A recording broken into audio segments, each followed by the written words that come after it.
हनुमान जी यानी चमत्कार का दूसरा नाम।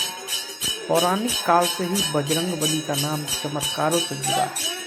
चाहे फिर सीने में बैठे राम जानकी के दर्शन करवाना हो या फिर लक्ष्मण जी को जीवित करने के लिए संजीवनी बूटी लाना।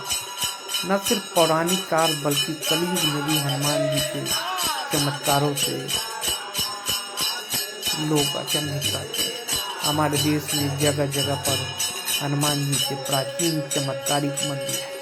इन्हीं में से एक है संगम किनारे लेटे हनुमान जी का मंदिर। अपने आप में अनोखे इस मंदिर में हनुमान जी की प्रतिमा खड़ी हुई नहीं बल्कि लेटी हुई अवस्था में विराजमान है। आखिर क्या वजह है यहाँ हनुमान जी लेटी हुई अवस्था में?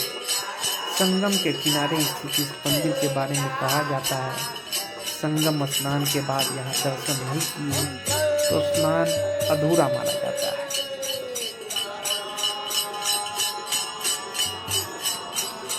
माना जाता है हनुमान जी की यह अद्भुत प्रतिमा दक्षिणाभिमुखी और 20 फीट लंबी। माना जाता है यह धरातल से कम 67 फीट नीचे।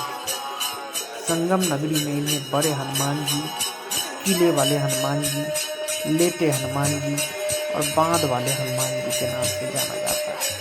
इस प्रतिमा के बारे में ऐसा माना जाता है, इनके बाएं पैर के नीचे कामदा देवी और दाएं पैर के नीचे अहिरावण दबा है।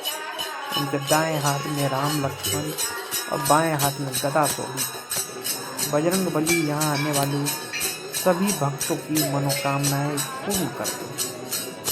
यहाँ के बारे में ऐसा कहा जाता है, लंका पर जीत हासिल करने के बाद जब हनुमान जी लौट रहे थे तो रास्ते में उन्हें थकान महसूस हुई।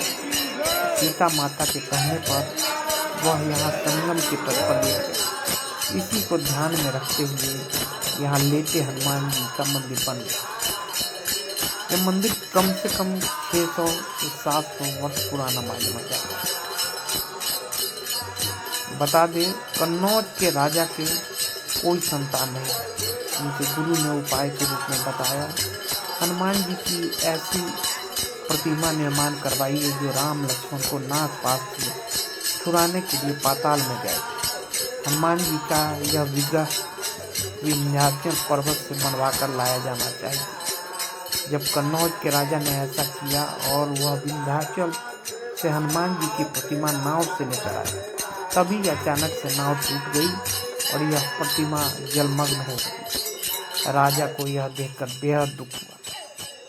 वह अपने राज्य वापस लौट गए। इस घटना के कई वर्षों बाद जब गंगा का जलस्तर घटा तो वहां धुनी जमाने का प्रयास कर रहे राम भक्त बाबा बालगिरी महाराज को यह प्रतिमा दी। फिर उसके बाद वहां के राजा द्वारा मंदिर का निर्माण करवाया गया। प्राचीन काल में मुगल शासकों के आदेश पर हिंदू मंदिरों को तोड़ने का क्रम जारी था, लेकिन यहाँ पर मुगल सैनिक हनुमान जी की प्रतिमा को हिला भी न सके।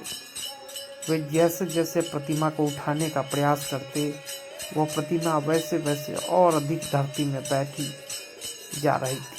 यही वजह है यह प्रतिमा धरातल से इतनी नीचे बनी।